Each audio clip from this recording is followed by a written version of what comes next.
आज से 2000 साल पहले ईरान देश में एक राजा था जिसका नाम था शाहपुर वन, जिसको शाहिन शाह बोला जाता था। शाहिन शाह का मतलब होता है किंग ऑफ द किंग्स।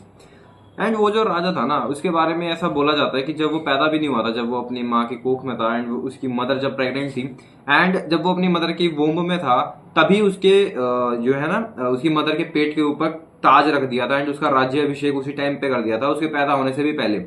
तो जस्ट इमेजिन कि उस इंसान की जब वो पैदा हुआ होगा, किस तरीके से उसको ट्रीट किया होगा, किस तरीके से उसकी ट्रेनिंग करी होगी, किस तरीके से उसको जो है पाल पोस कर बड़ा किया होगा, किस तरीके की उसकी मेंटेलिटी बना रखी होगी कि भाई जिस इंसान को पैदा होने से पहले ही राजा बना दिया गया हो, उसको लिटरली राजा जो है घोषित कर दिया था पैदा होने से पहले ही। लाइक बहुत सारे लोग छोटी उम्र में करते हैं, उसको पैदा करने से पहले ही उसको राजा बना दिया गया था। तो उसकी मेंटेलिटी सोचो कि किस तरीके की उसकी मेंटेलिटी होगी। एंड गेस व्हाट, वो बहुत बड़ा राजा बना आगे जाके, बहुत बड़ा, like one of the greatest conquerors, one of the greatest Kings, जो कि सिर्फ ईरान का नहीं, one of the greatest Kings of world भी उसको माना जाता है। शाहपुर द वन या फिर शाहपुर द ग्रेट भी बोला जाता है उसको। अब उसके बारे में अगर तुम सोचोगे तो तुम्हें पता चलेगा कि यार उस बंदे की मेंटेलिटी कितनी तगड़ी बनाई गई होगी, सिखाई गई होगी। अब अगर हम अपनी लाइफ के बारे में देखें, क्या हम एक राजा की तरह जी रहे हैं? अगर मैं तुम्हारे बारे में बात करूं, सो मोस्ट प्रोबेबली तुम भी एक तरीके से राजा की तरह जी रहे होगे, बट फर्क पता है कितना है? तुम उस शाहपुर वन के राजा की तरह नहीं जी रहे, तुम राजा किसकी तरह जी रहे हो? ये जो आलतू फालतू के मुगल राजा आए थे ना बाद में, जिन्होंने कुछ मेहनत नहीं करी एंड जिन्होंने बस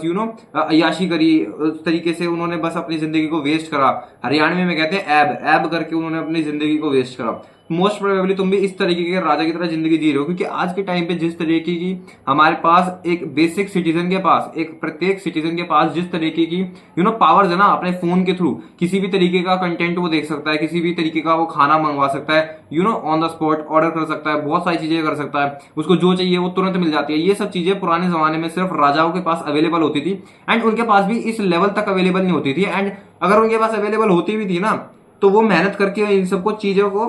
गेन करते थे। तुमने क्या मेहनत करी है? तुमने बस इतनी मेहनत करी है कि तुमने अपने फोन के अंदर कोई ऐसे एप्स को डाउनलोड किया जो कि तुम्हारे घर पे जो है खाना डिलीवर करते हैं, या फिर तुमने इंस्टाग्राम या फिर यूट्यूब पे या फिर इनकॉग्निटो पे तुम ऐसी तरीके का कंटेंट देखते हो जो कि पुराने जमाने में राजाओं को भी नहीं जो है राजाओं को भी नहीं मिलता था।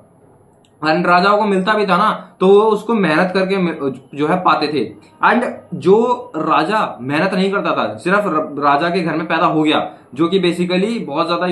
बिना मेहनत वाला राजा था, जो कि सिर्फ अपनी पावर को अब्यूज करता था, तुम उससे भी बदतर बन चुके हो, क्योंकि उसको भी इस लेवल का एंटरटेनमेंट ही मिलता था जिसको जितने लेवल का एंटरटेनमेंट तुम्हें मिल चुका है। अब ये कहने से मेरा मतलब क्या है? मेरा कहने का ये मतलब है कि इस वीडियो में हम इस बारे में डिस्कस करेंगे कि किस तरीके से तुम जो है अपनी मेंटालिटी को एक तरीके से राजा मेंटालिटी पे कन्वर्ट कर सकते हो। And when I say raja mentality, I do not mean वो वाला राजा मेंटालिटी जो अवध ओझा बोलता है ना कि मैं आईएएस नहीं बनाऊंगा, मैं राजा बनाऊंगा, उस वाली राजा मेंटालिटी की बात नहीं कर रहा मैं। राजा मेंटालिटी इन द सेंस कि हम अपने आप को किस तरीके से एक हाई वैल्यू एंड एक हाई सेल्फ एस्टीम वाला, एक हाईली रिस्पेक्टेड पर्सन अपने आप में किस तरीके से बनाए। क्योंकि जब तक हम अपने शरीर को, अपनी लाइफ को खुद से रिस्पेक्ट नहीं देंगे ना, सामने वाला भी उसको रिस्पेक्ट नहीं देगा। एंड जैसे कि आई ऑलवेज से कि तुम जो करते हो ना, वो तुम्हारी शक्ल पे, तुम्हारे ऑरा में, तुम्हारे करिश्मा में वो झलकता है कि तुम मेहनत करते हो या नहीं करते। दैट इज वाई जो लीडर्स होते हैं ना, उनके ऑरा से या उनकी पर्सनैलिटी से, उनके अंदर एक जो चार्म होता है, उससे ही पता लग जाता है कि सामने वाला बंदा जो है लीडर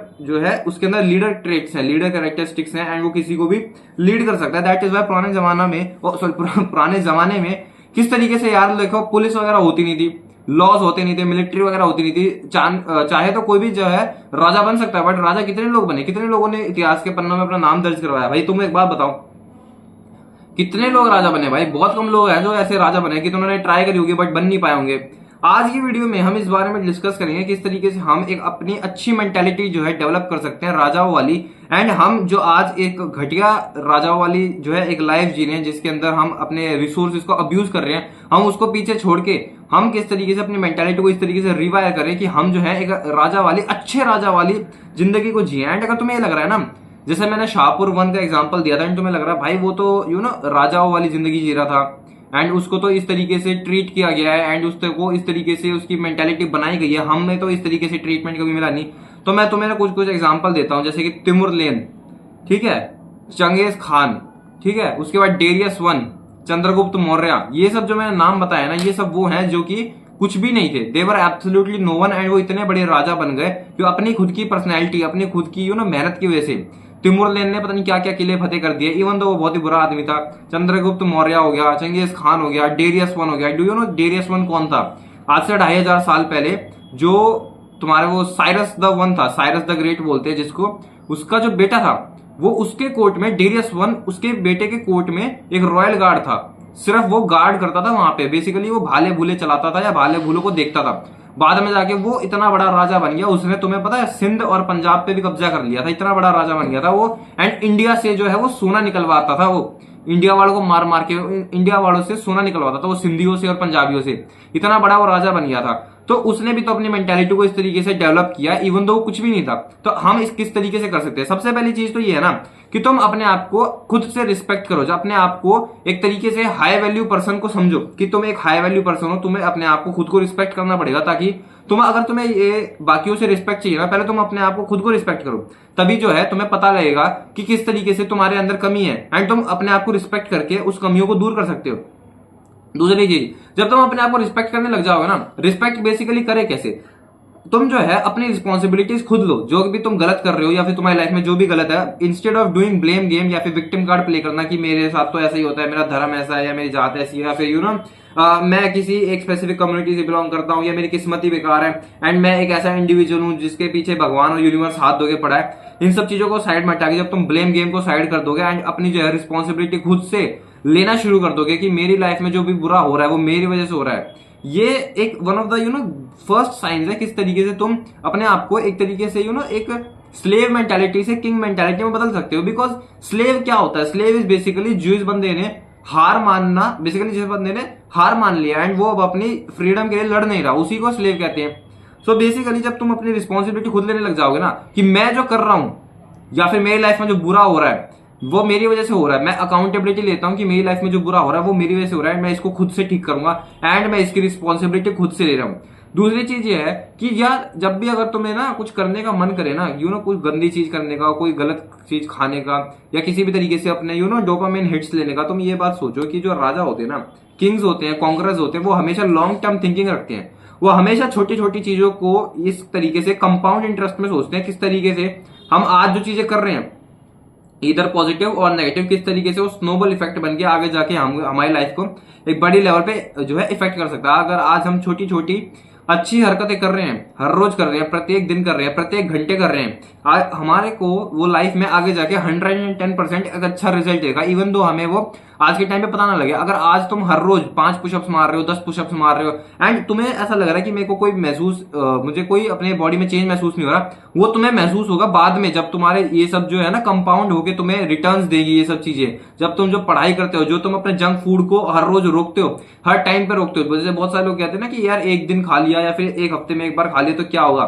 तो जब तुम इन सब चीजों को एक्चुअली में छोड़ने लग जाओगे एंड एक्चुअली में अच्छी चीजों को प्रैक्टिस करने लग जाओगे ना, देन तुम्हें पता लगेगा कि किस तरीके से ये जो चीजें हैं स्नोबॉल इफेक्ट बनके या कंपाउंड इंटरेस्ट बनके कितने ज्यादा कंपाउंड रिजल्ट्स देते हैं, बहुत ज्यादा रिजल्ट्स देते हैं एक टाइम के बाद में। सो इसीलिए तुम्हें ना लॉन्ग टर्म थिंकिंग रखनी चाहिए, अपने आप की रिस्पॉन्सिबिलिटी लेनी चाहिए एंड अपने माइंड को काम रखना चाहिए डोपामिन डिटॉक्स करके। जो राजा होते थे ना पुराने जमाने में, उनको जो डोपामिन मिलता था ना वो बहुत ज्यादा मेहनत करके लेते थे। मेजॉरिटी ऑफ द जो मैंने राजा बताया, जैसे कि मैंने बाद में बताया था ना, डेरियस वन हो गया, तिमुरलेन हो गया, चंद्रगुप्त मौर्य हो गया, चंगेज खान हो गया, तुम्हें पता है ये बेसिकली बहुत ही गरीब तरह के लोग थे जिनको कुछ भी एंटरटेनमेंट, कुछ भी तरीके से डोपामिन नहीं मिलता था। उन्होंने खुद से मेहनत करी एंड खुद से मेहनत करके जिस तरीके से उन्होंने राजा बने ना वो, एंड वो कॉन्करर बने एंड उन्होंने इन सब चीजों को अपनी लाइफ में ताकत से मेहनत करके हासिल किया, तब उन्होंने ये सब चीजें एंजॉय करना शुरू किया। सो इसीलिए तुम अपने माइंड को जो है ना काम रखो,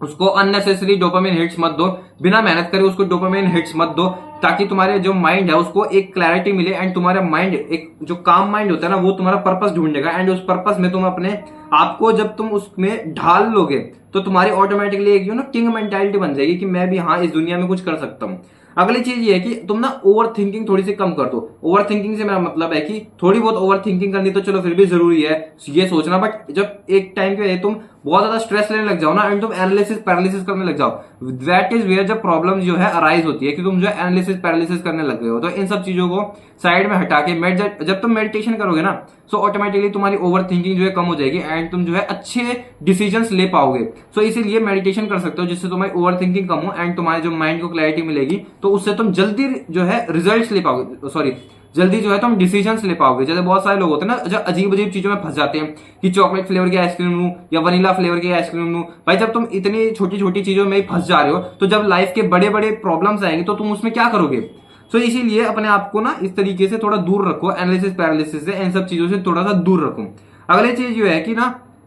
पीपल प्लीजर बनना बंद कर दो। जो अटेंशन सीकिंग करते हैं ना कि भाई मेरे को तो उस बंदे का अटेंशन चाहिए, मुझे इस कम्युनिटी का अटेंशन चाहिए, मुझे क्लास में जा रहा हूं तो मैं चाहता हूं कि सारे लोग मुझे क्लास के अंदर देखें। जब तुम इस मेंटेलिटी से पीछे हट जाओगे ना, या इसको तुम हर्ड मेंटेलिटी कह सकते हो, या फिर तुम इसको एक तरीके से क्लाउन मेंटेलिटी भी कह सकते हो। जो क्लाउन होता है वो चाहता है कि उसको हर कोई बंदा देखे। अब हर कोई बंदा देखे इसमें कोई बुरी बात नहीं है। जैसे मैं यूट्यूब वीडियो बना रहा हूं, मैं भी चाहूंगा कि मेरे को लोग बहुत सारे लोग देखे, बट अगर तुम सिर्फ इसलिए चीजें कर रहे हो, इंटेंशनली इसलिए चीजें कर रहे हो कि लोग जो है तुम्हें देखे, then that is where problem arises. जब तुम जो है ना इंटेंशनली इस तरीके की चीजें कर रहे हो एंड वो बहुत ज्यादा चीप क्वालिटी की है कि तुम पीपल्स को जो है लोगों को प्लीज करना शुरू कर दो, अटेंशन सीकिंग करना शुरू कर दो। अगर तुम्हारे साथ कोई गलत कर रहा है तब भी तुम उसको ये ना बोलो कि भाई तू मेरे साथ गलत कर रहा है, ताकि तुम्हारी जो है इमेज खराब ना हो जाए, तुम्हारी रेपुटेशन खराब ना हो जाए, तुमसे लोग बात करना ना बंद कर दें एंड तुम्हारी एक इस तरीके की रूड इमेज ना बन जाए कि भाई ये तो मजाक नहीं सह पाता। भाई देखो बाउंड्री सेट करने में कोई बुराई नहीं है। अगर तुम बाउंड्री सेट करते हो तो एक्चुअली में तुम्हें ना, तुम्हें पता है बाउंड्रीज में किस इंसान की रिस्पेक्ट करी जाती है, जो कि एक्चुअली में हाई वैल्यू पर्सन हो, जिसकी हाईली एक ऑरा निकल रहा है। वैसे टू बी वेरी ऑनेस्ट मुझे इन सब ऐसे वर्ड्स पसंद नहीं है, ऑरा मैट्रिक्स, बट स्टिल जिन लोगों में एक तरीके का करिश्मा होता है ना, उन लोगों को एक्चुअली में लोग उनकी बाउंड्रीज को रिस्पेक्ट करते हैं। जो थोड़े से लल्लू पंजू लोग होते हैं ना, अगर वो बोलते हैं ना कि मेरी सर्टेन बाउंड्रीज है, उस पर लोग हंसने लग जाते हैं कि अबे इसकी भी बाउंड्रीज है, ये क्या, ये तो बिल्कुल ही वो है, इस टाइप का लोग है, उसको लोग सीरियसली नहीं लेते। तो इस तरीके से तुम्हें जो है अपने आप को कंट्रोल करना पड़ेगा एंड तुम्हें अपनी लाइफ को चेंज करना पड़ेगा, ताकि तुम एक तरीके से एक हाई वैल्यू पर्सन बन पाओ। अगली चीज जो है, फॉर एग्जाम्पल एक चीज और बताना चाहूंगा, अपने आप को ना ऐसे इन्वायरमेंट एंड ऐसे लोगों से दूर रखो जो कि तुम्हें ना पीछे खींच रहे हैं। अगर तुमने अपनी सेल्फ इंप्रूवमेंट की या सेल्फ डिस्ट्रक्शन की जर्नी को शुरू कर दिया ना एंड तुम्हें इस तरीके के लोग मिल रहे हैं जो वापस तुम्हें पीछे खींच रहे हैं, या फिर तुम्हें तुम्हारी बैड हैबिट्स में, तुम्हारी ओल्ड हैबिट्स में पीछे खींच रहे हैं, तो ऐसे लोगों से और ऐसे एनवायरनमेंट से दूर रहो। जैसे फॉर एग्जांपल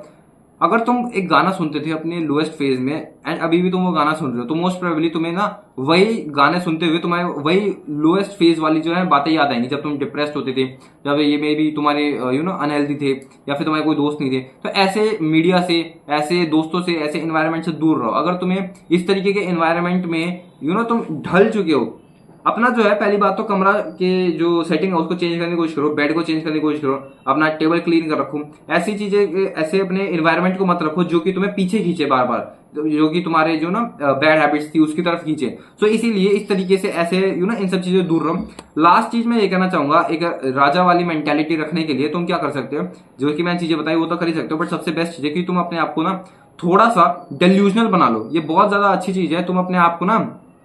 इस तरीके से अपनी पर्सनैलिटी पूरी चेंज कर लो एंड एक तरीके से, मैं ये नहीं कहूंगा स्किज़ोफ्रेनिक बन जाओ, बट तुम ना एक तरीके से डेल्यूजनल बन जाओ। इस तरीके से कि मान लो तुम एक पेपर लो, उसमें एक आदमी बनाओ, स्टिकमैन बनाओ, उसकी ना सारी जो है क्वालिटीज लिख लो, या सारी उसके ट्रेट्स लिख लो, सारे उसके कैरेक्टरिस्टिक्स लिख लो, जो भी तुम्हें जिस भी एक पर्सन की तरह बनना है। जैसे जो राजा मेंटालिटी होती है, जैसे मैंने बताया, एक किंग वाली जो मेंटालिटी होती है, वो क्या होती है कि उसको लोगों से फर्क नहीं पड़ता इतना ज्यादा, वो अपने अकाउंटेबिलिटी लेता है, वो अपनी रिस्पॉन्सिबिलिटी लेता है, वो अपने ऊपर काम करता है। तो एक इंसान की फिगर बनाओ, उसकी सारी कैरेक्टरिस्टिक्स लिखो, वो किस तरीके से चलेगा, किस तरीके से बैठेगा, क्या उसकी बाउंड्रीज होगी, किस तरीके से बात करेगा, एंड अपने आप को डेल्यूजनल बनाओ एंड उस तरीके से बात करना शुरू करो, उस तरीके से चलना शुरू करो, उस तरीके से एक्ट करना शुरू करो, उस तरीके से बिहेव करना शुरू करो। धीरे धीरे जब तुम इस तरीके से बिहेव करना शुरू कर दोगे ना एंड तुम एक्चुअली में उसके साथ मेहनत करोगे, जब तुम्हारी मेहनत प्लस डेल्यूजनल जो तुम्हारा डेल्यूजन है वो साथ में मिक्स हो जाएगा ना, मैं तुम्हें सच बता रहा हूं, तुम्हारी ना बहुत जल्दी प्रोग्रेस होनी शुरू हो जाएगी। बट प्रॉब्लम पता तब होगी, प्रॉब्लम जब होगी जब तुम सिर्फ डेल्यूजनल बन जाओगे। अगर तुम सिर्फ डेल्यूजनल बन जाओगे ना, तो फिर ना तुम बहुत ही अजीब से लगोगे, जो कि अजीब से होते हैं ना, जो कि अपने आप से बातें करने लग जाते हैं एंड पागल हो जाते हैं, जिनसे लोग बोलते हैं तो पागल हो गया, अपने आप से बातें कर रहा है, या फिर अपने में ही रहता है। इस तरीके के लोनली पर्सन बन जाओगे, डिप्रेस पर्सन बन जाओगे, अगर तुम सिर्फ डेल्यूजनल बनोगे, मेहनत नहीं करोगे। डेल्यूजनल बनने के साथ साथ अगर तुम मेहनत करोगे ना, देन तुम्हें जो है रियल बेनिफिट्स देखने को मिलेंगे, बहुत ज्यादा जल्दी बेनिफिट्स देखने को मिलेंगे। आई होप मैंने इस वीडियो में बहुत ही अच्छे से समझाया एंड मैंने बहुत शांति से समझाया एंड ये मैं अभी ऊपर छत वाले कमरे में इसलिए जो है रिकॉर्डिंग कर रहा हूँ, क्योंकि पहले मैंने वीडियो का जो है टाइटल वगैरह ये सब सोचा नहीं था। आई होप मैंने बहुत ही अच्छे से समझाया एंड मेरी जो स्किल्स है काफी ज्यादा इंप्रूव हो चुकी है अगर नहीं भी समझाया होगा अच्छे से, आई वुड अगली बार मैं और अच्छे से तरीके से कोशिश करूंगा सब अच्छे से समझाने की। एंड मेरे बाल आई थिंक अच्छे लग रहे हैं, मेरे को तो आज अच्छे लग रहे हैं काफी ज्यादा मेरे बाल। बताना यार डेफिनेटली।